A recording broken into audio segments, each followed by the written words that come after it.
Menjadi glow up dan dinikahi bos kaya raya. Setelah diceraikan suami dan dihina ibu mertua.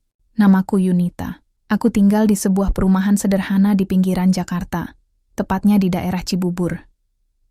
Rumah kami tidak terlalu besar, tapi cukup nyaman untuk keluarga kecil seperti kami dulu. Aku, Arda, dan Putri.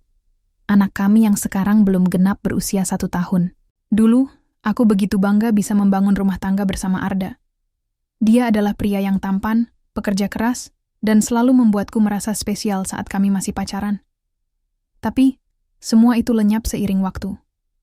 Aku lahir dan dibesarkan di Bogor, dari keluarga biasa saja. Ayahku, Pak Joko, bekerja sebagai sopir truk, sementara Ibu Dina, ibuku, menjalankan warung kecil di depan rumah.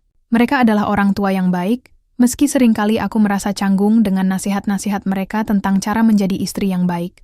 Aku menikah muda dengan Arda pada usia 23 tahun, setelah lulus kuliah dan bekerja selama 2 tahun sebagai guru TK.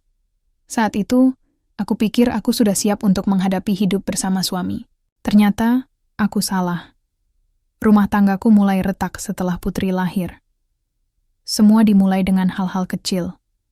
Arda, yang dulunya selalu menggenggam tanganku erat, kini jarang menyentuhku. Tatapannya yang dulu penuh kasih sayang kini berubah dingin. Awalnya, aku mencoba mengabaikan perubahan ini. Mungkin dia hanya lelah karena harus bekerja keras demi memenuhi kebutuhan keluarga. Namun, lama-kelamaan, sikapnya semakin jelas. Dia mulai menghindariku, bahkan ketika kami sedang berada di rumah yang sama. Dan kemudian ada Bu Erna, ibu mertuaku. Dia adalah wanita yang keras kepala dan perfeksionis. Sejak awal, aku merasa tidak pernah cukup baik di matanya. Setiap kali aku datang ke rumahnya, dia selalu memberi komentar tentang penampilanku. "Yunita, rambutmu kok kusut begitu? Istri itu harus rapi," katanya suatu hari saat aku baru saja melahirkan Putri. Komentarnya semakin pedas setelah aku melahirkan. Tubuhku yang dulu langsing kini membengkak akibat proses persalinan. Aku tahu aku tidak terlihat seperti dulu lagi, tapi aku juga tidak pernah meminta pengakuan dari siapapun. Namun, Bu Erna tidak pernah berhenti. Dia selalu membanding-bandingkanku dengan wanita lain. "Arda, kamu lihat kan bagaimana istri temanmu? Cantik-cantik dan selalu terawat," ucapnya suatu malam ketika aku sedang membersihkan dapur. Aku mendengar suaranya dari ruang tamu, meski tidak sepenuhnya jelas. Tapi aku tahu dia sedang berbicara tentangku. Hatiku hancur mendengarnya. Apakah aku benar-benar seburuk itu? Akhirnya, aku tidak bisa lagi menahan semua ini sendirian. Suatu malam, setelah Putri tertidur, aku menghampiri Arda di ruang tengah. Dia sedang duduk di sofa, memainkan ponselnya tanpa ekspresi. Aku duduk di sampingnya dan berkata pelan, "Arda, apa aku melakukan sesuatu yang salah?" Dia menoleh padaku, tapi tatapan matanya kosong. "Kenapa tiba-tiba kamu bertanya begitu?" Balasnya, datar aku merasa kita sudah tidak seperti dulu lagi. Kamu tidak pernah menyentuhku, bahkan tidak pernah bicara denganku. Apa aku sudah tidak cukup baik untukmu? Arda meletakkan ponselnya dan menghela napas panjang. "Yunita, aku hanya butuh istri yang bisa menjaga dirinya. Lihatlah dirimu sekarang. Kamu tidak pernah merawat tubuhmu. Kamu hanya sibuk dengan bayi dan tidak peduli dengan penampilanmu." Kata-katanya menusuk hatiku seperti pisau. Aku ingin menangis, tapi aku menahannya. "Jadi, ini semua karena aku tidak cantik lagi?" Tanyaku dengan suara bergetar. Dia tidak menjawab, hanya diam. Dan diamnya itu lebih menyakitkan daripada kata-katanya. Beberapa minggu kemudian, aku dipanggil oleh Bu Erna ke rumahnya. "Arda tidak ikut," katanya dia harus bekerja. Aku datang ke sana dengan perasaan was-was. Begitu aku masuk, Bu Erna langsung memandangiku dengan tatapan sinis. "Duduk," katanya tegas. Aku duduk di kursi tamu, sementara Bu Erna berdiri di hadapanku, melipat kedua tangannya di dada. "Yunita, aku sudah bicara dengan Arda. Kami sepakat bahwa pernikahan kalian tidak akan berhasil jika begini terus. Kamu tidak cocok jadi istri Arda. Kamu terlalu cuek dengan penampilanmu, dan Arda butuh seseorang yang bisa mendampinginya dengan baik. Aku terdiam, tak bisa berkata apa-apa. Air mata menggenang di mataku, tapi aku berusaha menahannya. Bu, aku sudah berusaha sebaik mungkin, gumamku pelan. Tidak cukup, Yunita. Kamu tidak bisa memberikan yang terbaik untuk Arda. Lebih baik kalian berpisah sebelum semuanya semakin buruk. Lanjut Bu Erna tanpa sedikit pun rasa iba. Hari itu, aku pulang ke rumah dengan hati hancur. Beberapa hari kemudian, aku resmi diceraikan oleh Arda. Aku harus meninggalkan rumah itu, meninggalkan segala kenangan indah yang pernah ada. Aku hanya membawa Putri dan beberapa barang pribadiku. Semua berakhir begitu cepat, tanpa kesempatan untuk memperbaiki hubungan.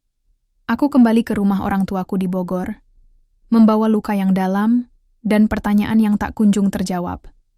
Apakah aku benar-benar tidak layak dicintai? Aku tiba di rumah orang tuaku di Bogor pada suatu sore yang mendung. Langit kelabu tampaknya menggambarkan perasaanku, gelap dan berat. Aku turun dari angkot dengan Putri dalam gendongan, membawa 2 tas besar berisi barang-barang pribadiku. Tubuhku terasa lemah, bukan hanya karena perjalanan panjang dari Cibubur, tapi juga karena beban emosional yang kubawa sepanjang jalan. Rumah kecil itu masih sama seperti dulu, dengan cat tembok yang mulai pudar dan halaman depan yang dipenuhi tanaman-tanaman sederhana milik Ibu Dina. Warung kecil di depan rumah tampak ramai, seperti biasa. Ketika aku melangkah masuk, Ibu langsung menyambutku dengan mata berkaca-kaca. Dia memelukku erat, seolah tak ingin melepaskanku lagi. Yunita, nak, suaranya bergetar. Kenapa kamu pulang begini? Apa yang terjadi? Aku tidak bisa menjawab. Air mata yang kutahan sejak meninggalkan rumah Arda akhirnya tumpah. Aku menangis dalam pelukan ibuku, merasakan rasa malu, sakit, dan ketidakberdayaan bercampur menjadi satu. Ayah Joko, yang sedang duduk di kursi tamu sambil membaca koran, bangkit dan mendekat. Ekspresinya datar, namun matanya terlihat penuh kekhawatiran. Apa yang terjadi, Yunita? Tanyanya pelan. Aku menghapus air mataku dan mencoba mengatur napas. Aku diceraikan oleh Arda, Pak, kataku pelan, hampir berbisik. Bu Erna bilang aku tidak cocok jadi istri Arda. Katanya aku tidak cukup baik untuknya. Ibu Dina terdiam sesaat, lalu memegang bahuku erat. Anakku, jangan pernah merasa rendah diri karena omongan orang lain. Kamu adalah wanita hebat dan Putri membutuhkanmu. Kita akan melewati ini bersama-sama. Kata-kata ibu memberikan sedikit kehangatan di tengah dinginnya hatiku. Namun, aku tetap merasa berat. Bagaimana mungkin aku bisa membangun kembali hidupku setelah semua yang terjadi? Aku sudah kehilangan segalanya. Suamiku, rumahku, bahkan harga diriku sendiri. Beberapa hari kemudian, aku mulai terbiasa dengan rutinitas baru di rumah orang tuaku. Setiap pagi, aku membantu Ibu Dina di warung kecilnya. Meski penghasilannya tidak besar, warung itu cukup untuk menopang kebutuhan sehari-hari keluarga kami. Putri, meskipun masih kecil, selalu menjadi penyemangatku. Senyumnya yang polos dan tawa renyahnya membuatku ingat bahwa aku harus tetap kuat demi dia. Namun, ada satu hal yang terus mengganggu pikiranku. Bagaimana aku bisa memenuhi kebutuhan Putri jika hanya bergantung pada pendapatan warung ibuku? Aku tahu ayah juga bekerja keras sebagai sopir truk, tapi usianya sudah tidak muda lagi. Aku tidak bisa terus-menerus merepotkan mereka. Suatu malam, setelah Putri tertidur, aku duduk di ruang tamu bersama ibu. Dia sedang merajut, sementara aku hanya memandangi cangkir teh yang belum tersentuh di hadapanku. Nak, kamu harus cari kerja, kata ibu tiba-tiba, seolah membaca pikiranku. Kamu tidak bisa terus begini. Kamu masih muda, punya banyak potensi. Jangan biarkan masa lalumu membatasi masa depanmu. Aku menunduk, meremas ujung bajuku. Tapi Bu, aku tidak tahu harus mulai dari mana. Aku cuma pernah jadi guru TK dulu, dan itu sudah lama sekali. Selain itu, siapa yang mau menerima aku sebagai janda? Ibu Dina meletakkan jarum rajutnya dan menatapku dengan serius. Jangan pikirkan apa kata orang. Kamu bisa mulai dari pekerjaan apa saja. Yang penting, kamu bisa mandiri dan memberikan yang terbaik untuk Putri. Nanti, kalau sudah ada kesempatan, kamu bisa belajar lagi atau cari pekerjaan yang lebih baik. Kata-kata ibu membuatku berpikir ulang. Mungkin dia benar. Aku tidak bisa terus-terusan meratapi nasibku. Aku harus bangkit dan mencoba sesuatu, meski awalnya terasa sulit. Keesokan harinya, aku mulai mencari lowongan pekerjaan. Aku mengunjungi beberapa toko dan warung di sekitar rumah, tapi kebanyakan hanya menawarkan upah yang sangat minim. Beberapa pemilik toko bahkan menolakku begitu tahu aku seorang janda dengan anak kecil. Rasanya seperti ditampar berkali-kali. Namun, aku tidak menyerah. Pada hari ketiga pencarian, aku bertemu dengan seorang tetangga lama bernama Bu Wati. Dia adalah ibu rumah tangga yang suka mengobrol dengan ibuku saat warung sedang sepi. Saat aku menyapa dia di depan rumahnya, dia langsung tersenyum ramah. "Yunita, sudah lama tidak bertemu. Bagaimana kabarmu?" tanyanya. Aku tersenyum tipis. "Alhamdulillah baik, Bu. Saya sedang mencari pekerjaan. Apakah Bu Wati tahu ada yang butuh pembantu rumah tangga?" Bu Wati mengangguk cepat. "Ada nak, ada kenalanku, Tante Irma, yang tinggal di kompleks perumahan elit di Bogor Timur. Dia sedang butuh pembantu rumah tangga. Gajinya lumayan, dan katanya dia orangnya baik. Kalau kamu mau, aku bisa kasih nomornya." Aku langsung merasa lega mendengar informasi itu. "Terima kasih banyak Bu Wati. Aku sangat butuh pekerjaan ini." Bu Wati tersenyum dan memberikan nomor telepon Tante Irma. Malam itu aku menghubungi Tante Irma. Wanita itu terdengar ramah di telepon dan langsung mengundangku untuk wawancara keesokan harinya. Esok paginya, aku berangkat ke rumah Tante Irma dengan perasaan campur aduk. Kompleks perumahan tempat dia tinggal begitu mewah, jauh berbeda dari lingkungan tempatku tinggal sekarang. Aku merasa sedikit minder, tapi aku mencoba menenangkan diri. "Ini kesempatanmu," gumamku dalam hati. Setibanya di rumah Tante Irma, aku disambut oleh senyuman hangatnya. Wanita itu tampak elegan dengan balutan daster mahal dan riasan wajah yang sempurna. Dia memperkenalkan dirinya sebagai pemilik bisnis kosmetik ternama di Bogor. "Wah, kamu datang tepat waktu ya, Yunita," katanya sambil tersenyum. "Aku senang sekali kamu tertarik bekerja di sini. Sebenarnya, aku sedang mencari seseorang yang bisa membantu pekerjaan rumah tangga sekaligus merawat taman. Kamu bisa?" Aku mengangguk cepat. "Bisa, Tante. Aku siap bekerja keras." Tante Irma tersenyum puas. "Baiklah, mulai besok kamu bisa langsung kerja. Gaji dan fasilitasnya kita bicarakan nanti, ya."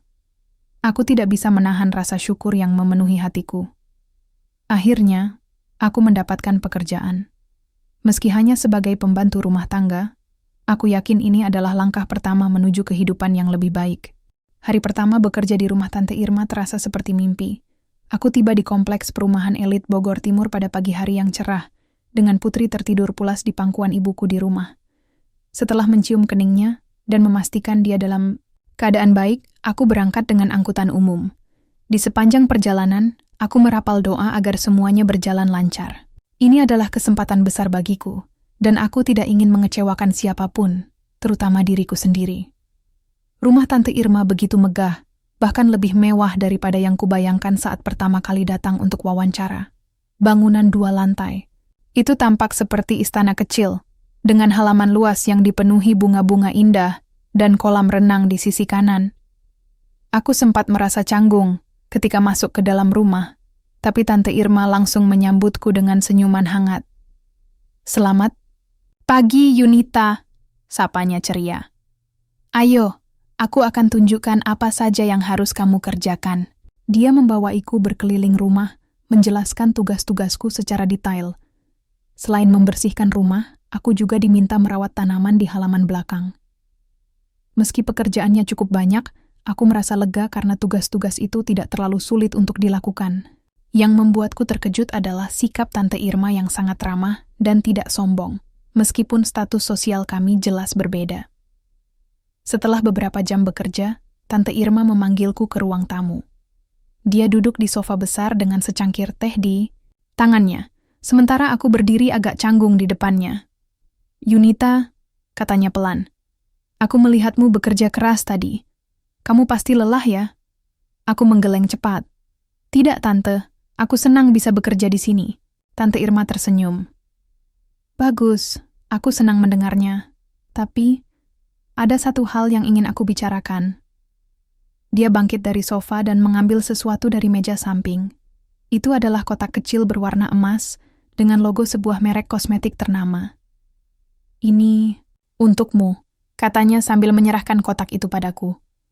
Aku menerima kotak itu dengan ragu. Untukku, Tante, kenapa? Aku lihat kamu sudah lama tidak merawat dirimu, jawabnya dengan nada lembut. Sebagai wanita, penampilan itu penting. Bukan untuk orang lain, tapi untuk dirimu sendiri. Kamu harus percaya diri dan merasa cantik. Aku yakin kamu bisa menjadi lebih baik lagi kalau kamu mau mencoba. Aku terdiam sesaat, merasa tersentuh oleh kata-katanya. Selama ini, aku selalu mengabaikan penampilanku karena merasa tidak ada gunanya. Arda sudah meninggalkanku, dan aku pikir tidak ada alasan lagi untuk tampil cantik. Namun perkataan Tante Irma membuatku sadar bahwa aku telah salah. Penampilan bukan hanya soal pujian dari orang lain, tapi juga tentang bagaimana kita memandang diri sendiri. Terima kasih, Tante, gumamku pelan, hampir tak terdengar. Aku akan mencobanya. Tante Irma tersenyum puas. Bagus. Kalau ada yang kurang atau butuh bantuan, bilang saja ya. Aku senang sekali bisa membantu orang yang mau berusaha. Beberapa minggu kemudian, rutinitasku di rumah Tante Irma mulai terasa nyaman. Pekerjaan rumah tangga yang tadinya terasa berat kini menjadi ringan karena dukungan Tante Irma. Dia sering memberiku produk-produk kosmetik baru untuk dicoba. Dan setiap kali aku menggunakan produk itu, aku merasa sedikit lebih percaya diri. Namun, ada satu hal yang membuatku semakin penasaran. Rizal, anak Tante Irma. Aku belum pernah bertemu dengannya secara langsung, tapi kadang-kadang aku melihatnya dari kejauhan. Dia tampak seperti pria muda yang tampan, dengan rambut rapi dan tubuh atletis. Tante Irma pernah bercerita bahwa Rizal adalah mahasiswa tingkat akhir jurusan bisnis di salah satu universitas ternama di Jakarta. Dia jarang di rumah, karena kesibukannya kuliah dan bekerja paruh waktu. Suatu sore, setelah seharian bekerja, aku bersiap untuk pulang. Aku sedang mengenakan hijab di depan cermin di dapur, ketika tiba-tiba pintu utama terbuka. Seorang pria muda masuk membawa tas ransel besar di pundaknya. Dia tersenyum saat melihatku. "Kamu pasti Yunita ya?" tanyanya ramah. Aku mengangguk, sedikit gugup. "Ya, saya pembantu di sini." "Aku Rizal, anak Tante Irma," katanya sambil mengulurkan tangan. "Senang berkenalan denganmu." Aku menjabat tangannya singkat, merasakan telapak tangannya yang hangat. "Senang juga, Mas." Rizal tersenyum lagi, lalu melihat jam tangannya. "Oh, sepertinya. Kamu mau pulang ya? Aku kebetulan sedang ada di sini. Mau aku antar?" Aku terkejut dengan tawarannya. "Tidak perlu, Mas. Saya biasa naik angkot." "Tidak apa-apa. Aku senang membantu," katanya dengan nada meyakinkan. Lagi pula, jalanan Bogor sekarang macet banget. Naik mobil lebih cepat. Aku ragu-ragu, sejenak, tapi akhirnya menerimanya. Kami berangkat dengan mobil SUV hitam miliknya, yang tampak begitu mewah dibandingkan angkot yang biasa kunaiki. Sepanjang perjalanan, Rizal berbicara dengan santai, bertanya tentang asalku, pekerjaanku, dan kehidupanku sehari-hari.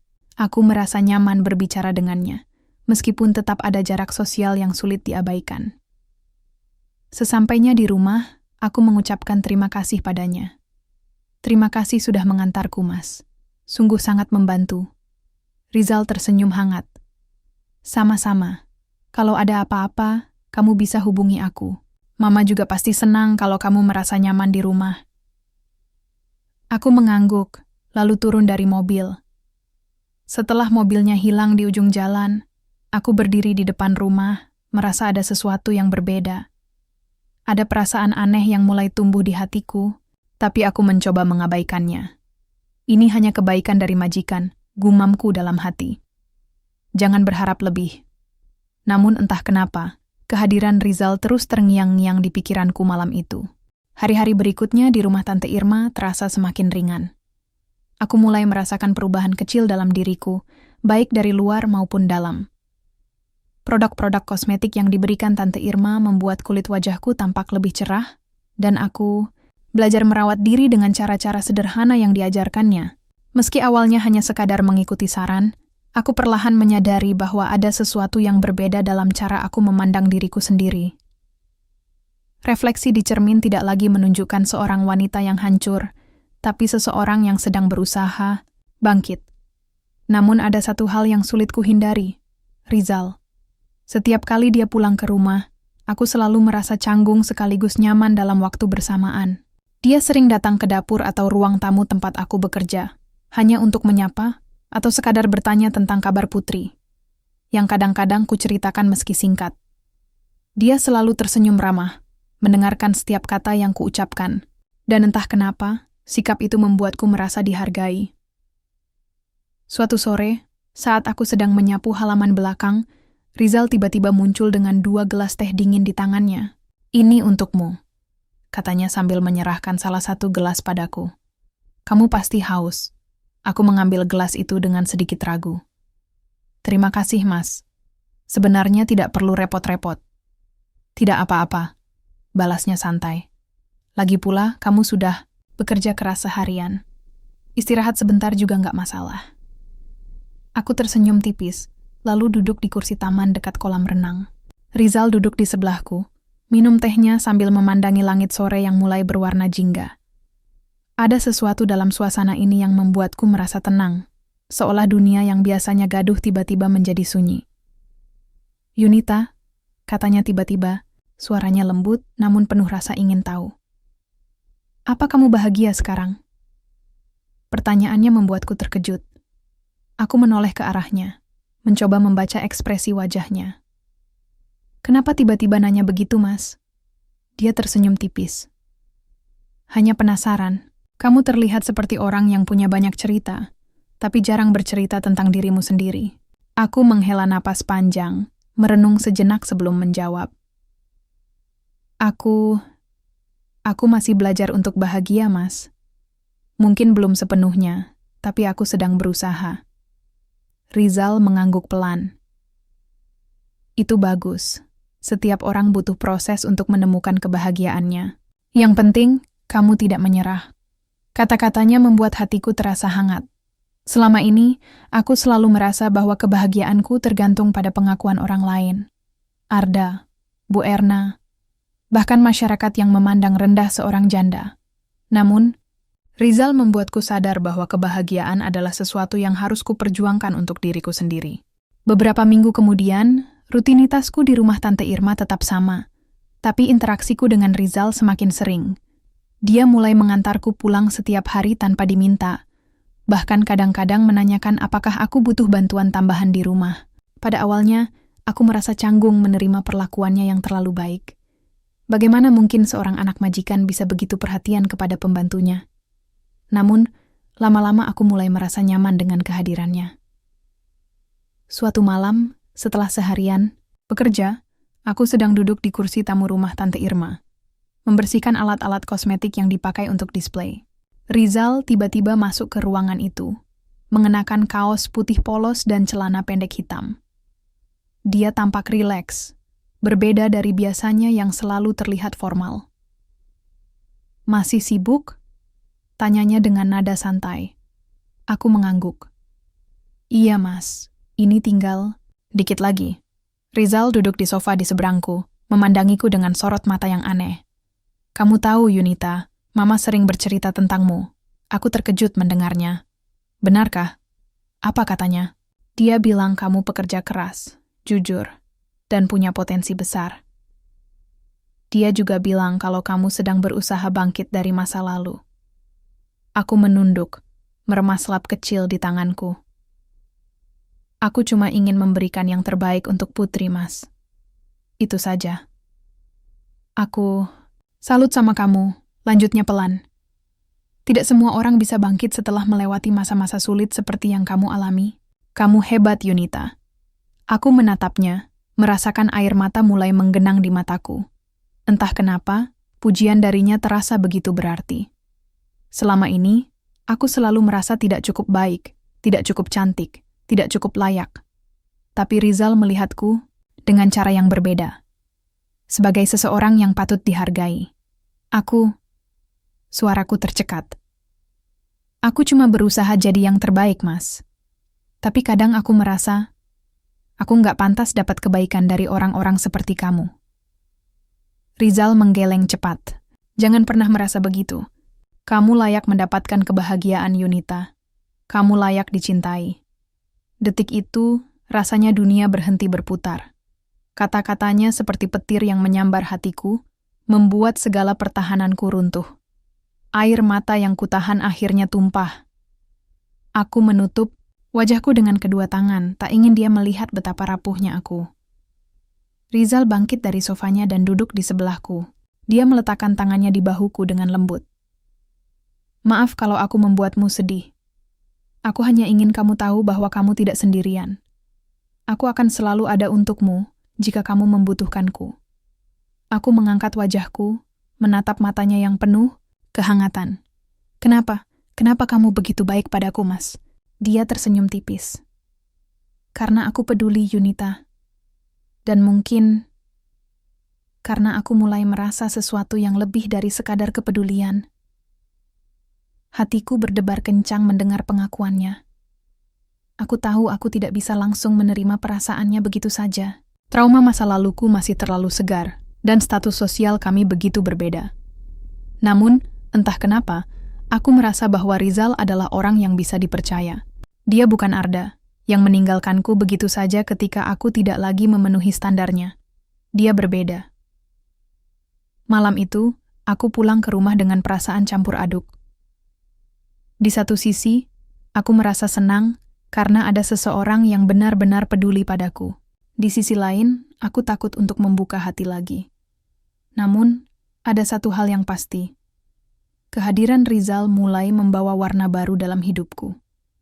Dia seperti sinar matahari yang perlahan menembus awan kelabu di hatiku. Pagi-pagi sekali, aku sudah berada di dapur rumah Tante Irma, menyiapkan sarapan. Aku memotong buah-buahan segar untuk smoothie yang biasa diminum Tante Irma setiap pagi.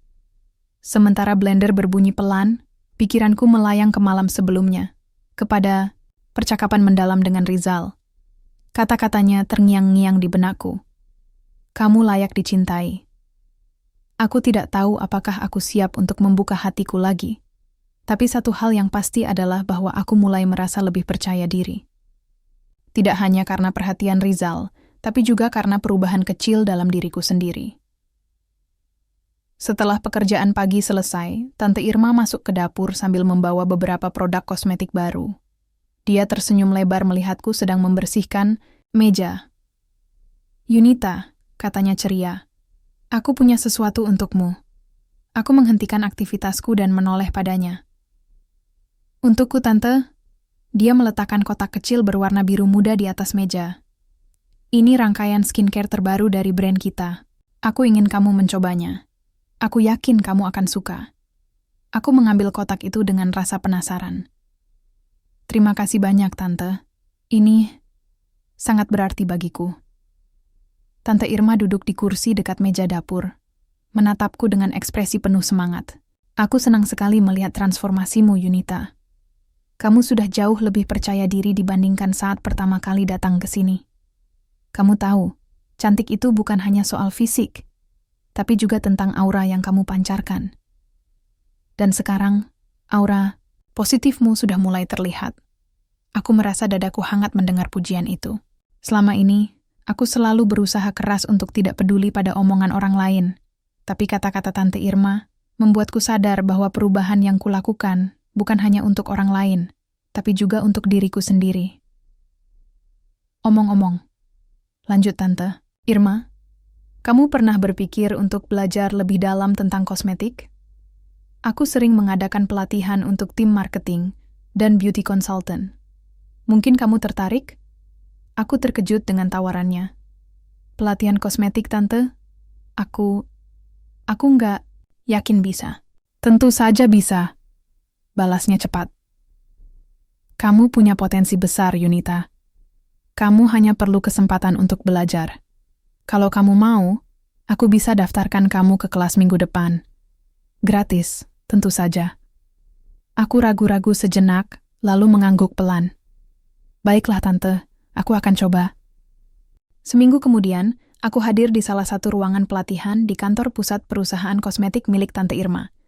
Ruangan itu dipenuhi wanita-wanita muda yang tampak begitu profesional dengan makeup sempurna dan pakaian rapi.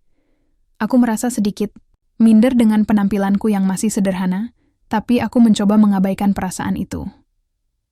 Instruktur pelatihan hari itu adalah seorang wanita bernama Bulina, seorang ahli kecantikan yang terkenal di industri kosmetik.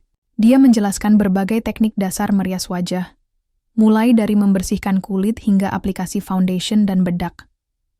Meski awalnya aku merasa canggung, aku mulai menikmati proses belajar ini. Setiap langkah yang diajarkan memberiku rasa pencapaian kecil, dan aku semakin tertarik untuk mempelajari lebih banyak. Di akhir sesi, Bulina meminta setiap peserta untuk praktik langsung merias wajah model. Aku mendapat giliran terakhir, dan meski deg-degan, aku mencoba mengaplikasikan semua yang telah kupelajari. Ketika aku selesai, Bulina tersenyum puas. Bagus sekali, Yunita. Kamu punya bakat alami. Pujian itu membuatku merasa bangga. Untuk pertama kalinya dalam hidupku, aku merasa bahwa aku bisa melakukan sesuatu yang bermakna tanpa harus bergantung pada orang lain. Selain pelatihan kosmetik, aku juga mulai belajar untuk lebih merawat diri secara keseluruhan. Tante Irma sering memberiku tips-tips sederhana tentang cara menjaga kesehatan kulit, rambut, dan tubuh. Dia juga memperkenalkanku pada yoga ringan yang bisa dilakukan di rumah. Setiap pagi, aku mulai menyisihkan waktu untuk melakukan rutinitas baru ini. Hasilnya, aku merasa lebih segar dan energik. Namun, transformasi fisik bukan satu-satunya hal yang berubah. Hubunganku dengan Rizal juga semakin berkembang. Kami sering berbicara panjang lebar saat dia mengantarku pulang tentang mimpi-mimpi kami, kehidupan masa lalu, dan harapan untuk masa depan. Dia selalu mendengarkanku dengan penuh perhatian, tanpa pernah menghakimi. Kadang-kadang, kami bahkan bercanda seperti teman lama yang sudah saling mengenal bertahun-tahun. Suatu sore, setelah seharian bekerja, aku sedang duduk di kursi taman, belakang rumah Tante Irma, merapikan catatan-catatan dari pelatihan kosmetik. Rizal tiba-tiba muncul, membawa 2 gelas jus jeruk. "Lagi belajar?" tanyanya sambil duduk di sebelahku. "Iya, Mas," jawabku sambil tersenyum. "Aku mau belajar lebih banyak tentang kosmetik. Siapa tahu nanti bisa jadi beauty consultant, atau bahkan punya bisnis sendiri." Rizal mengangguk, matanya berbinar. "Itu ide bagus. Kamu pasti bisa melakukannya. Aku percaya sama kamu." Aku merasa pipiku memanas mendengar pujian itu. Mas Rizal selalu bilang aku bisa, tapi kadang aku masih ragu. Kenapa ragu? Kamu sudah membuktikan bahwa kamu bisa melewati masa-masa sulit. Itu bukti bahwa kamu kuat, Yunita.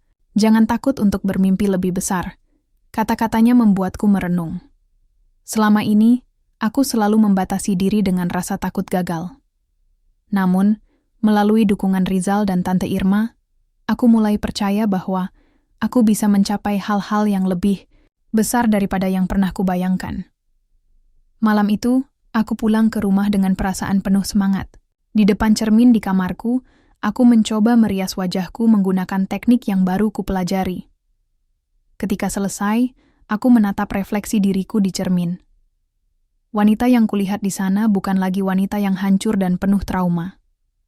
Dia adalah seseorang yang sedang bertransformasi, baik fisik maupun mental. Aku tersenyum pada diriku sendiri, merasakan rasa syukur yang dalam. Semua ini dimulai dari keputusan kecil untuk bangkit dan berusaha. Dan meskipun perjalanan ini masih panjang, aku tahu bahwa aku tidak sendirian. Ada orang-orang seperti Tante Irma dan Rizal yang mendukungku, serta Putri, alasan utamaku untuk terus maju. Hari itu adalah hari Minggu, satu-satunya hari liburku dalam seminggu. Aku memutuskan untuk membawa Putri ke taman kota di pusat Bogor. Taman itu selalu ramai, terutama pada akhir pekan, dengan keluarga-keluarga yang menikmati udara segar dan suasana santai. Putri tampak sangat senang bisa bermain di ayunan dan berlarian di rerumputan hijau. Melihat senyumnya yang lebar membuat hatiku penuh rasa syukur. Setelah semua yang kami lalui, melihatnya bahagia adalah hadiah terbesar bagiku. Aku duduk di bangku panjang di bawah pohon rindang sambil mengamati Putri bermain. Di dekatku, ada beberapa pedagang kaki lima yang menjajakan dagangan mereka. Minuman dingin, camilan, hingga mainan anak-anak. Salah satu dari mereka menarik perhatianku. Seorang wanita paruh baya sedang berdiri di belakang gerobak kecil, melayani pembeli yang memesan kopi. Dia tampak familiar, tapi aku tidak bisa langsung mengenali siapa dia, sampai suara itu terdengar. "Bu Irma, pesanan kopinya satu lagi ya?"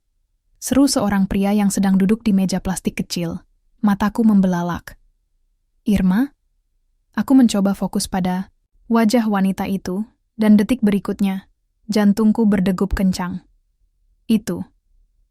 Bu Erna. Ibu mertuaku. Aku segera menunduk, berharap dia tidak melihatku. Namun, takdir tampaknya tidak berpihak padaku. Beberapa saat kemudian, Bu Erna menoleh ke arahku. Matanya melebar, seolah sulit percaya bahwa orang yang dilihatnya adalah aku. "Yunita?" Panggilnya pelan, nada suaranya penuh keheranan. Aku menghela napas panjang, lalu menegakkan tubuhku.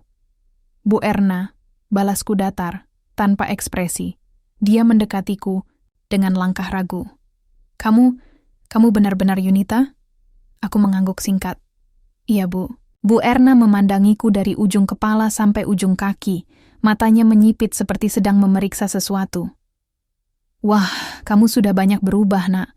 Kamu tambah cantik." Ucapannya membuatku tersentak. "Cantik?" Aku nyaris tertawa sinis mendengarnya. Selama ini, dia selalu menghinaku karena penampilanku yang katanya tidak cukup baik. Tapi sekarang dia memujiku. "Terima kasih," kataku singkat. Mencoba tetap tenang meski hatiku bergolak. Bu Erna duduk di bangku di sebelahku, masih memandangiku dengan tatapan takjub. "Aku benar-benar kaget melihatmu. Kamu sudah jauh lebih baik daripada dulu. Cantik, bersinar. Apa kamu sudah punya pekerjaan baru?" Aku mengangguk. "Ya, Bu. Sekarang aku bekerja sebagai pembantu rumah tangga di Bogor Timur.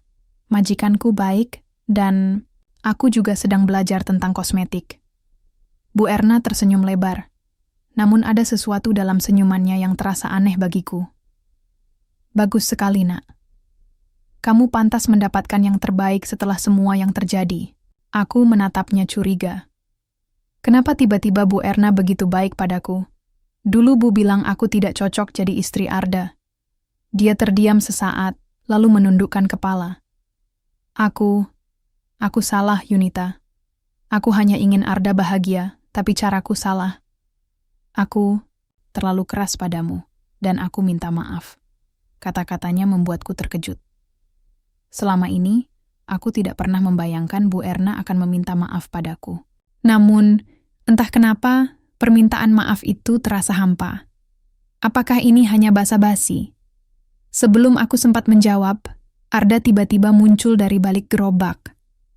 Dia tampak kaget melihatku, tapi kemudian senyum tipis muncul di wajahnya.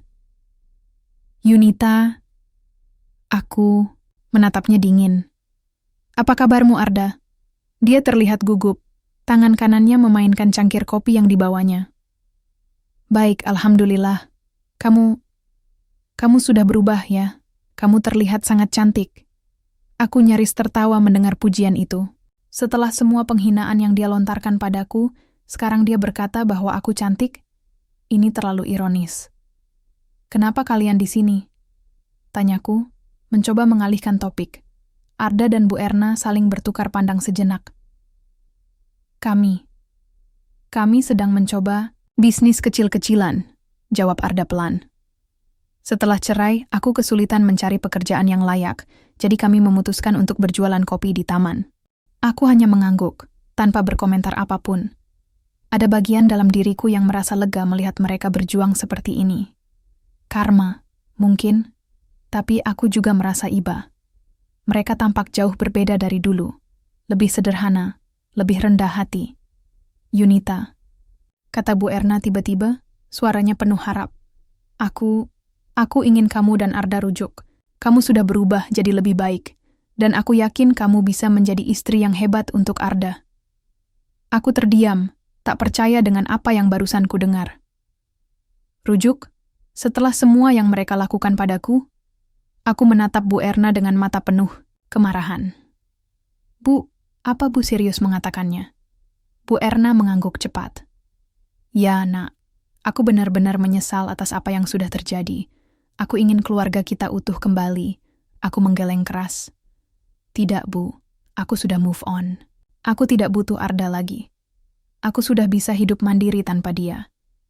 Arda tersentak mendengar kata-kataku. "Yunita, aku juga sudah berubah. Aku merindukanmu dan Putri. Kita bisa memulai lagi dari awal." Aku bangkit dari kursi, merapikan hijabku dengan tangan gemetar. "Tidak, Arda. Aku sudah terlalu lama terjebak dalam hubungan yang menyakitkan. Aku tidak mau kembali ke masa lalu. Maaf." Bu Erna dan Arda terdiam, tak bisa berkata apa-apa. Aku menggendong Putri yang sudah mulai lelah bermain, lalu berbalik untuk meninggalkan mereka. Namun, sebelum aku melangkah jauh, sebuah suara familiar terdengar dari belakang. "Yunita." Aku menoleh dan melihat Rizal berdiri di dekat mobil mewahnya, melambaikan tangan padaku.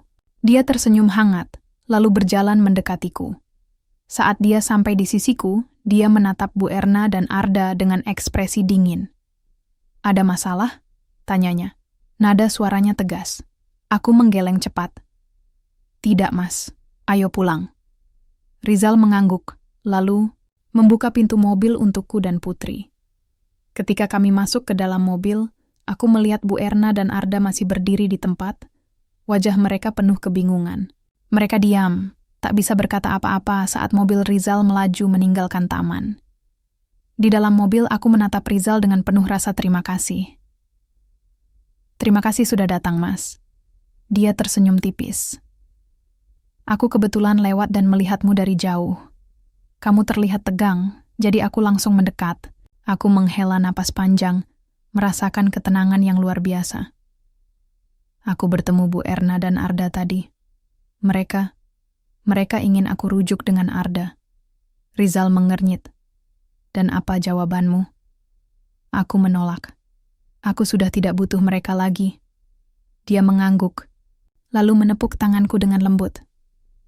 "Kamu sudah kuat, Yunita. Jangan biarkan masa lalu menghancurkan kebahagiaanmu." Aku tersenyum, merasakan air mata mulai menggenang di mataku. Mas Rizal selalu ada di saat-saat penting. Aku nggak tahu apa yang harus aku katakan. Dia tersenyum hangat. "Kamu tidak perlu mengatakan apa-apa. Cukup jalani hidupmu dengan bahagia. Aku akan selalu mendukungmu."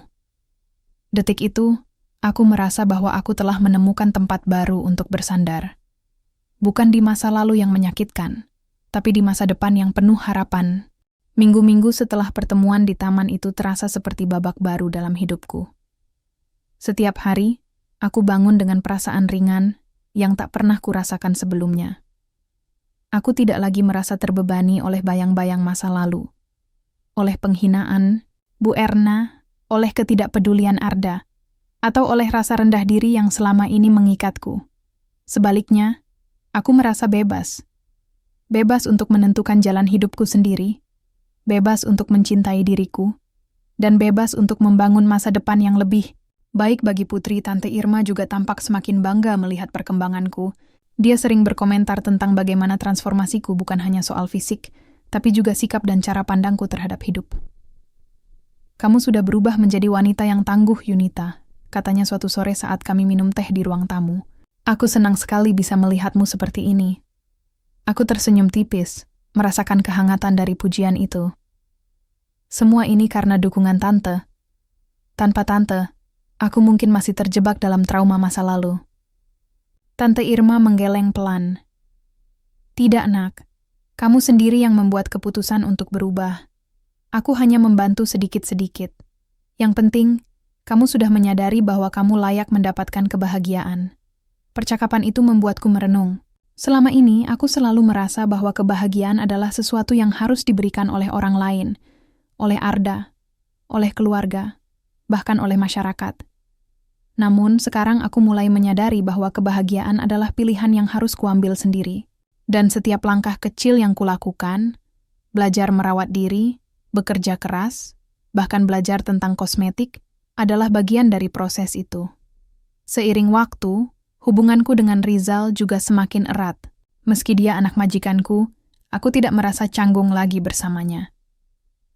Kami sering menghabiskan waktu berdua, entah itu saat dia mengantarku pulang atau saat kami berbincang di taman belakang rumah Tante Irma.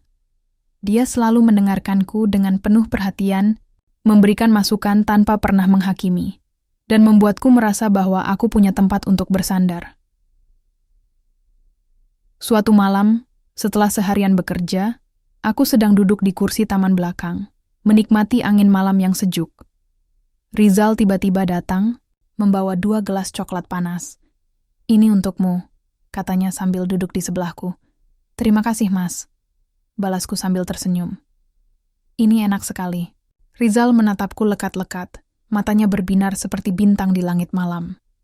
"Yunita," katanya pelan, "aku ingin bicara serius."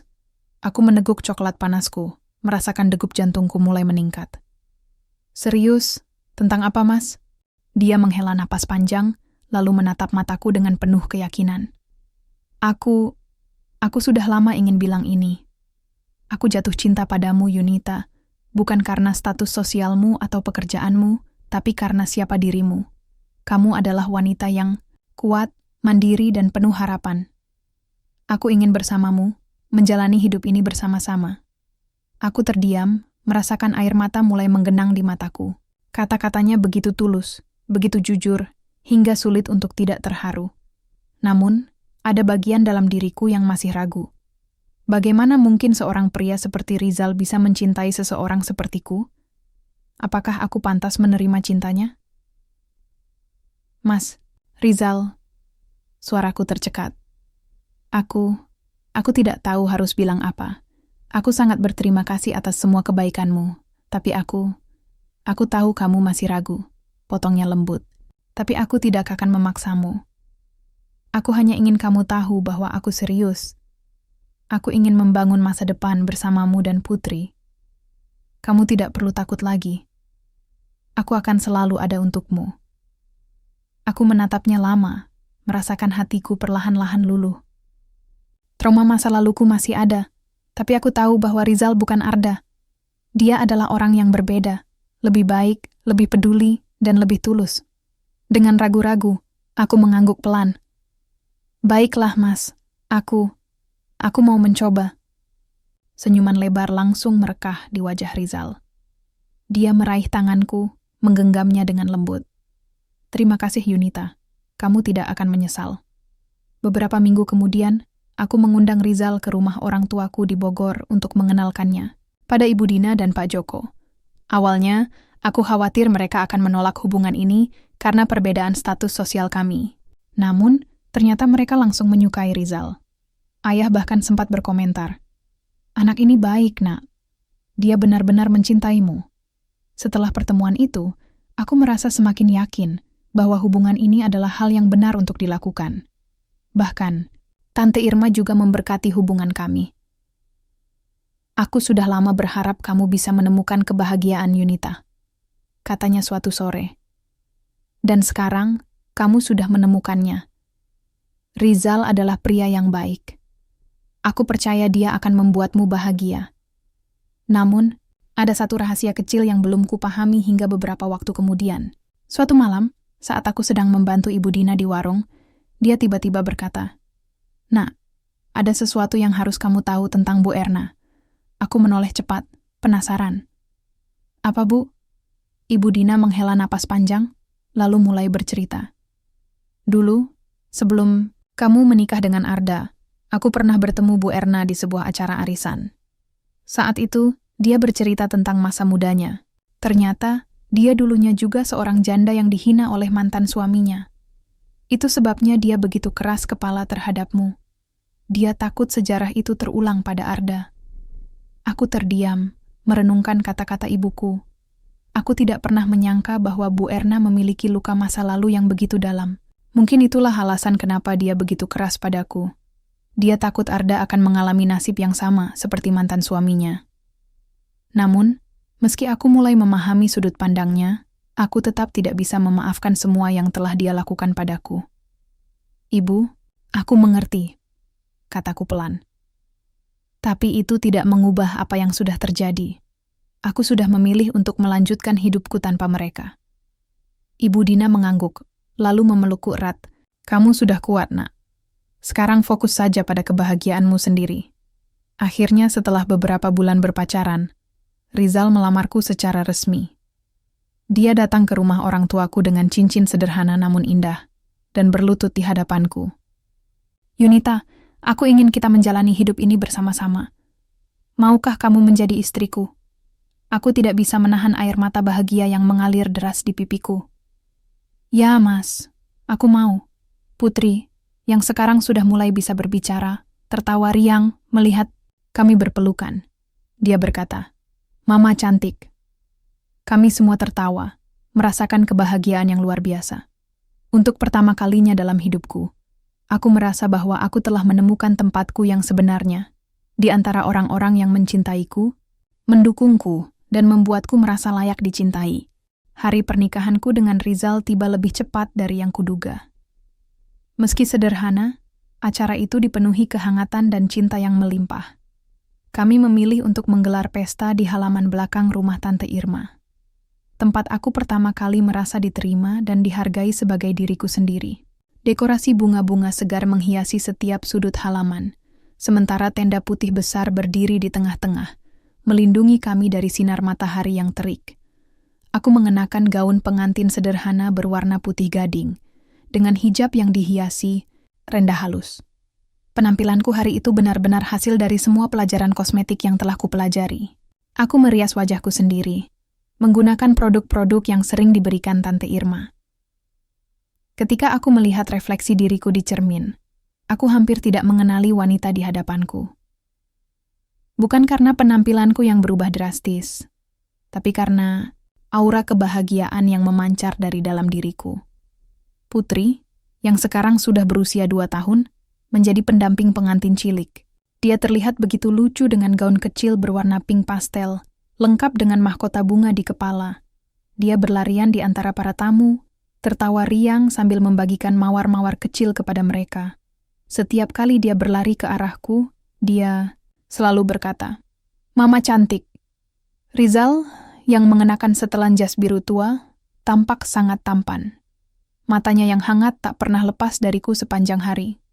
Saat kami bertukar janji suci di depan penghulu, aku bisa merasakan tangannya yang hangat menggenggam erat tanganku. Kata-katanya saat mengucapkan ikrar pernikahan adalah salah satu momen paling indah dalam hidupku. Aku berjanji akan mencintaimu, mendukungmu, dan menjaga Putri seolah-olah dia anakku sendiri. Katanya dengan suara yang penuh keyakinan. Aku balas menatapnya dengan air mata bahagia.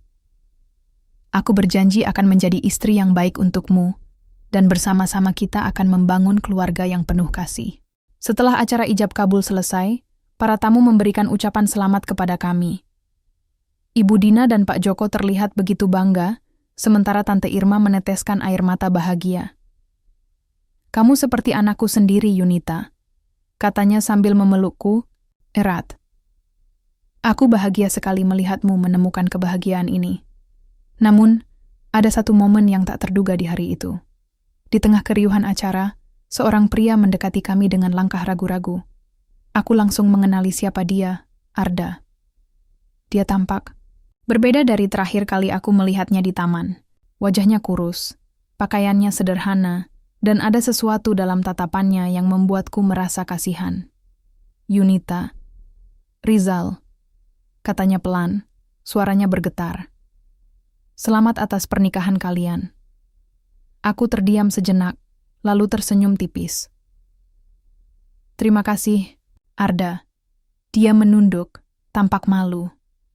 "Aku hanya ingin datang untuk minta maaf. Aku tahu aku sudah melakukan banyak kesalahan padamu dulu.